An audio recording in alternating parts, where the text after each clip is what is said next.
time to be an X-Men fan these days. What up, y'all? It's your boy Infamous, but you can call me MP Bullet. Welcome back.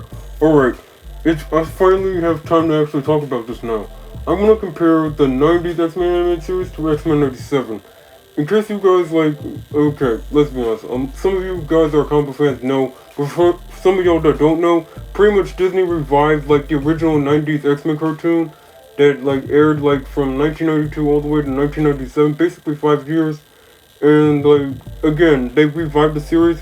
They brought some of the original actors back, and I just want to give my honest opinion, and I guess you can call this a review / commentary on both series. So like, share, and subscribe. Follow me on Instagram. Check me out on Deviantart. And guys, check me out on TikTok. Your boy got TikTok. The links to everything is down below. Alright, let's begin. Alright, before the 90s series even came about, there was a pilot called Pride of the X-Men. Basically the precursor to the whole series itself. The pilot was not even successful at all. It really didn't do any well. But you can actually go on YouTube and pretty much watch the whole thing for yourself. Because of the pilot failed, it kind of did paved the way for the whole 90s cartoon to even exist in the first place. The original 90s cartoon, people behind it, of course Stanley was one of the producers of the show. Larry Rewald was the director, Larry Houston was the director of all the episodes of the 90s show. Larry and Julia Lewald, they're both married. They actually did work together and wrote some episodes on the series itself though. All the character designs that you see in the show was based on the 90s Jim Lee era X-Men. In case you don't know who Jim Lee is one of the founders of Image. Well, before he founded Image Comics with all the other ones, he kind of did a 90s X-Men run where he pretty much drew up all their designs and all this stuff, giving birth to their 90s iconic outfits. Yo, shout out to Ron Wattsman. From what I remember, this dude was the reason the X-Men animated series has it's the most iconic theme song, man. I swear. Bro, I swear. That's one of the most iconic superhero theme songs that you've ever hear ever in your entire life though. The X-Men 90s cartoon was very different from its time because again, this came in during the whole Saturday morning cartoon era, and it was very dark and a little mature for again, the 90s shows was originally made for kids though. And unlike the other superhero cartoons of the 90s, Batman animated series, Superman animated series didn't exist yet, but they both exist at the same time, Batman animated series and the X-Men animated series. Unlike this series though, Batman animated series did not have an overarching storyline with each individual episode. They're kind of the way I describe the Batman animated series episodes, they're kind of a Scooby-Doo kind of thing. They have the villain of the week thing, and you keep repeating the thing. It kind of follows that kind of formula, but not X-Men in the animated series though. The X-Men animated series, every single episode ties into every single episode after another though. It's a complete continual a consistent story. Let's see, what's the word for that again? Consistent. I guess the continuity is consistent. If you put it like that, I guess. In order that, again, the series started airing on Halloween night. They came a month after Batman animated series though. Again, the series had more of an adultish tone. In case you haven't read the comic books yet, the X-Men were a teenage superhero team back in the 60s, but they kind of changed them into adults, dealing with typical adult problems, Scott and Jean's little love affair. The first episode of the series was Night of the Sentinels. This is where we got introduced to Jubilee. Pretty much the kid character. Her powers it kind of is shooting fireworks, but it's just pyrokinetic fire, I guess. Anywho, she got a little scared that mutant powers exist, and her foster family was planning to turn her into the mutant registration program, and she kind of jet and kind of ran to the mall, pretty much playing video games, messed things up. Sentinel showed up in the mall trying to get her, then the X-Men stopped that Sentinel. In case you don't know what a Sentinel is, pretty much a giant mutant hunting robot. Anywho, pretty much she got saved by the X-Men. She was in the X-Mansion, looking around, seeing Beast like what was it, singing Mozart, doing some cool like chemistry stuff, and eventually like they ran to Wolverine and Gambit in the X-Men training room. And Storm kind of like talked to her about like the whole like being a mutant thing. It's not really nothing to be bad about. Anywho, like again, alright, to put it simply, alright, to speed up the whole thing, pretty much like this dude named Morph, he's a shapeshifter, he kinda dies. Originally he wasn't intended to be part of the team really. He was supposed to be like Thunderbird.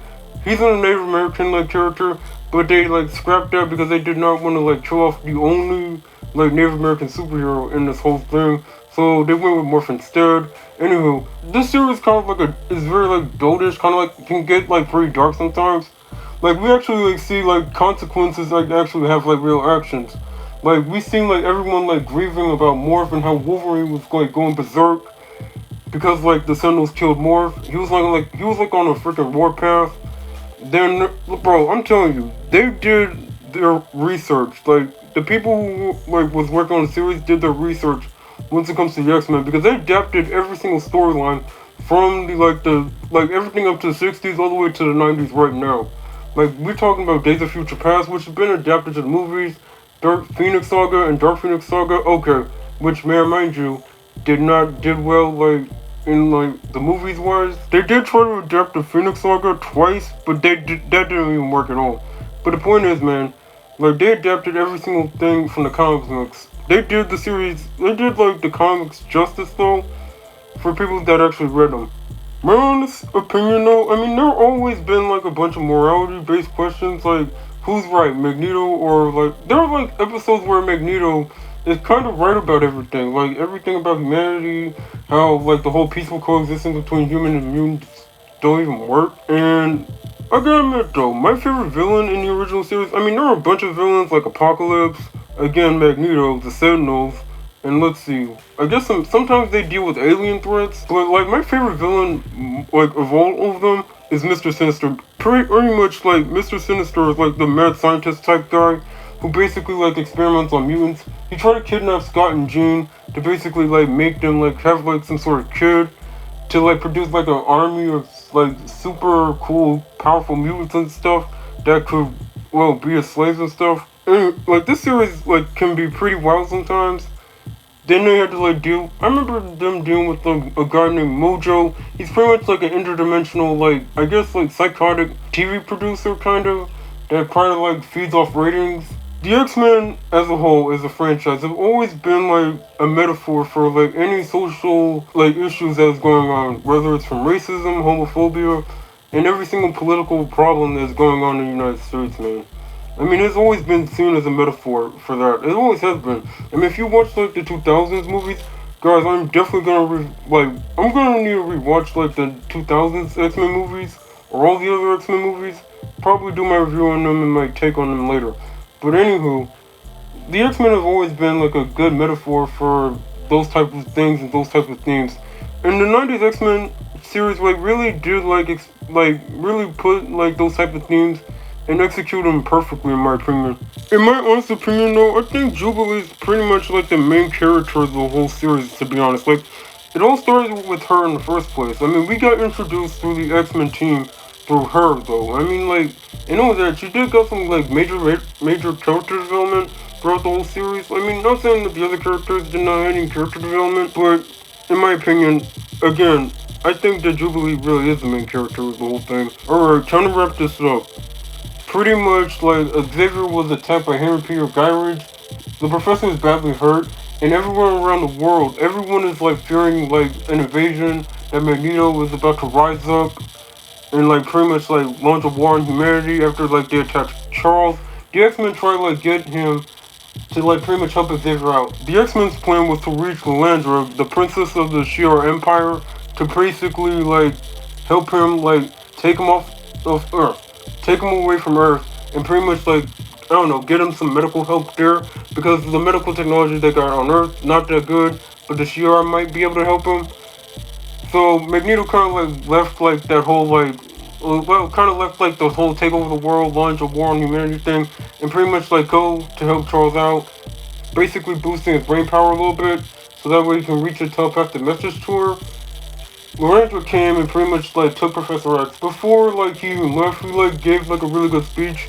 Bro, I swear that speech is like one of the most heartbreaking speeches that you could ever like put in an anime series. I swear. And pretty much the whole X-Men are like watching like Magneto's ship like taking Professor X into space. And that was the end of the series. Alright, X-Men 97, let's go. Pretty much like the whole world thought Professor X died, and turns out Magneto kind of like had like Professor X kind of left the mansion and the X-Men to like Magneto's hands.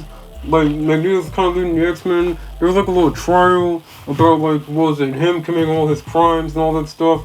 And he pretty much like begs and pleads with the UN to basically, hey, look, I know I did all this bad, but you have to understand, because here's the fact is that he's a Holocaust survivor. The original series could not like bring up the Holocaust. I mean, it was implied the fact that he was a Holocaust survivor and everything else.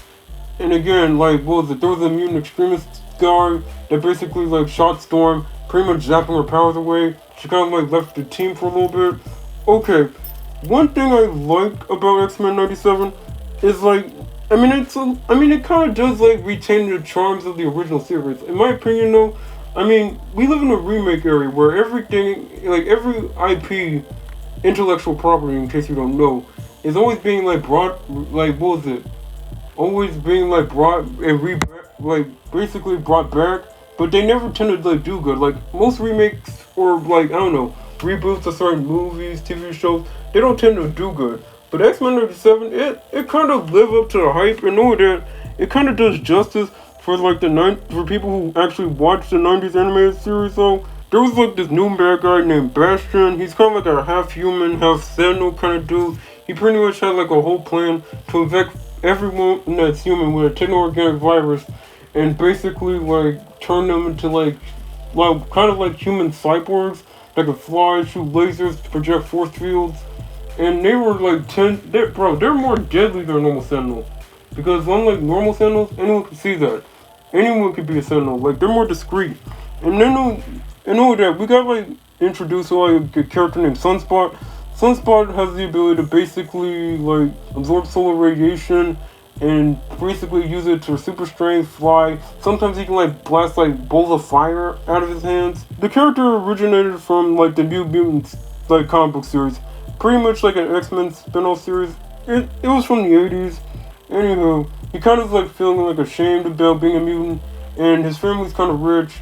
And Jubilee's kind of like taking up that kind of mentorship role, like how she can't. Let me put it like this: Roberto DaCosta, like Sunspot's character, is basically like he kind of like take over like Jubilee's role in the original series. When knowing that we got like what was it, a mutant massacre storyline where what was it? Oh man, that gotta be the most impactful episode in my honest opinion.